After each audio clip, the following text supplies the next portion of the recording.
Right, so moving forward, everyone happy and sort of can see me and everything like that? Brilliant. All right, so we'll move on to the traveller. That's the next thing. A bit like in your laser, coming back to the laser thing again, the tighter you can keep, have and maintain your traveller, the better. Just means you can get the end of the boom down, you can down to the traveller, nice long way down, and it means that the car itself will actually slide out to the edge if you want it to much easier. If this was really loose, it just wants to hunt up into the middle all the time, and it's a bit rubbish. So you have here, Russ has got just, you've got a little 2-to-1 little purchase in there, Russ, and I think most of them come from Rodney with that, rigged up one way or another. It's probably worth mentioning that this is Dyneema, 12 strand Dyneema, and that it does bed in both constructionally in terms of the actual weave of the rope, and also any splices in it also bed in. So you might have to tighten it up a few times earlier on in the life of your boat to make sure that it's really nice and bar tight. But hopefully after a few little tightens, it will hold itself in the right place. The other thing to bear in mind with this whole situation here is that you want to have that loopy thing right in the middle, because it's no good. If you're not careful, this whole lot can kind of rotate around the system. Then you have this loop 2 inches off to that side, and then you think, oh, hang on a minute, I'm really high and a bit slow on starboard here, and then on port I'm really low and fast. So just keep an eye on that. It should be enough. If you've got this really tight, the friction in the system should be enough to hold it there. The load on this ring, either way, is never very big at all. But I remember on my boat when I had it, I sort of would have a knot sort of there and a knot there just to kind of locate it. Involved a bit of faff again, it's knots bed in and trying to make sure it's all about right. But it's one of those things that if you get right early on, it's no real big deal. Okay, so the next part of the Traveller is the sort of control itself.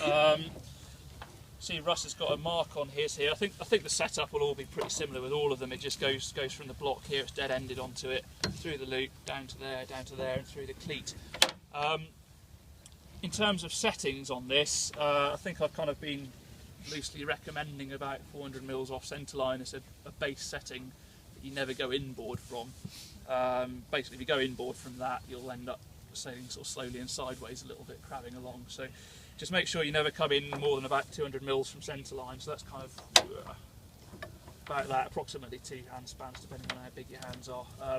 This is another thing that we might, if we get particularly get any wind today and it's we get some nice exercise together, it might be worth having a little play around. Somebody maybe dropping theirs down 50 mils, somebody pulling theirs up 50 mils, and having a look. But until you start getting reasonably overpowered, that's kind of where I'd have it. And as the wind gets stronger, as long as you're staying block to block, just keep on notching it out like that. Is there any other observations that anyone can see from Russ's system here? Using that over the transom, dragging it along. Yeah, I mean, what's everyone's philosophy about how much rope they have in their boats? I tie that end up to the tow strap and the back end of the tow strap. Sound like a bad idea? It's on the to-do list, Dan, to be fair. Okay. I mean, I think you get a lot of people who come out of lasers who have bought kit off Steve Cockerell, who, funnily enough, supplies very long lead sheets, oddly enough. So with all these things, I think it's a great philosophy to have in any boat, really, is to kind of have a little stuff and rope. Sailing's tricky enough as it is without tangling yourself around stuff. So it's always worth kind of knowing where on any system the maximum off is. If necessary, having a knot here. You don't really need it on here because the block finds the corner of the boat. I have heard some instances of corners of boat being damaged by the block going out all the way and smashing it. So in that regard, Russ would probably be in good shape here to kind of work out just before there, stick a little knot in it, and then you know that when you let it, you let it go if it's windy, you know that it's never going to actually damage your boat. I've got a plastic bobble on there, which is a century, and then I just cut it off. So literally, it's no more than the plastic bobble. Do you it came out of the cleat, so it just goes to plastic bobble. You have a plastic bobble, and then it stops. Okay. Would Would you find then that you might have so little rope in the system that you have to kind of scrabble around in the back of the boat down here if you need to pull it back on for whatever reason? Horses for courses. The next thing that I'd probably say about this system, I don't know if has anyone gone off piste with their tow strap choice yet? Because I'm pretty sure the class rules is a fairly immature document, I believe, but I'm pretty sure that you're allowed to have a bit of freedom with your tow strap, like you would in a laser or something like that. Certainly, if I was doing this, what I'd probably contemplate doing is sticking a little loop there on the tow strap, a little webbing loop, sticking the tail through there. Then it just means that you know the furthest you're ever going to have to lean away to pick up the tail of your tow strap rope is kind of sort of, you know, towards the end of your tow strap. So I used a bit of bungee through this back piece here. oh yeah, and then that created wins the you. same thing, That and- wins you about 8 inches, doesn't it? Yeah, just made sure it didn't. Yeah.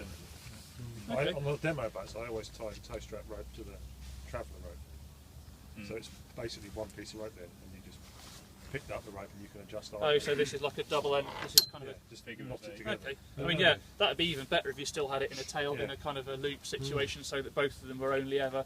I mean, I was obviously fairly sort of thinking with a stingy hat on when I drew this boat, you know, trying to sort of minimise cleats and everything, and it's good because it means that, you know, it's simple and it keeps the cost down and everything.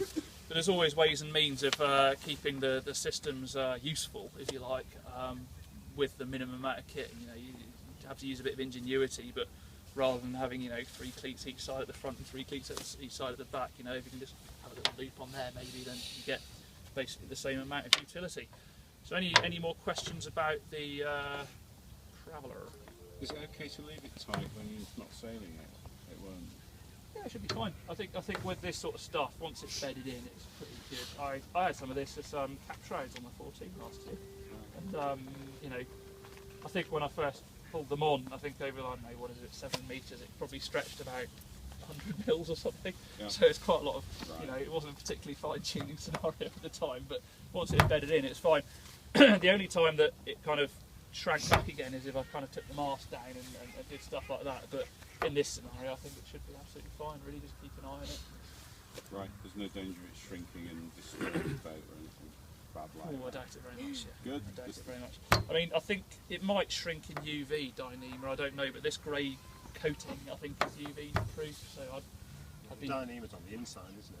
Well, it doesn't shrink. The rope is the Dyneema, but it's just so this is all solid Dyneema. Ah, it's basically. not got There's But no the grey, crack it in would it. be white, but the grey stuff's some kind of like frictiony UV coating type stuff. Is it worth putting a bit of protection on the where the block can go out to? On there? Here? Yeah. some of that sort of thin Potentially, yeah. I mean, you plastic could stuff. get a bit of pro grip or something like that, maybe. But yeah, like I say, I've heard of chips from stuff like that. You know, if you go across the full length of this in a windy jibe, then it'll pick up a bit of momentum. And while it's, you know, reasonably soft, it probably doesn't be the blockheady harm. You have something to stop it. So I'd probably just put a knot in that. So the furthest you come in. Yeah, about that. I mean, maybe 350. I don't know, but I've only ever looked at it by eye and estimated what that is. And And you kind can of go out as far. yeah, I mean, as when it it's will really physically go. windy and you're going upwind and you're trying to keep the boat You would go all punching the way. forward, I'd actually go all the way. It's probably worth saying that in the original boat, because I started off with all silly stuff like wishbone booms and everything like that, I couldn't really use the kicker in a kind of traditional sense. But as long as you're reasonably good at getting under the boom, there's no reason why you can't go fairly crazy with the kicker and still get under for the tacks. And if you do that, then you know what, you can probably leave that there if you're sailing with a certain amount of sheet eased anyway, and the sheet load's really nice and low, especially with loads of vang on, so it just means you can probably play it a little bit if you need to. But yeah, if you want to have a bit of headroom when you tack and you don't want to use so much kicker, then certainly sailing upwind when it's windy, I'd get it out.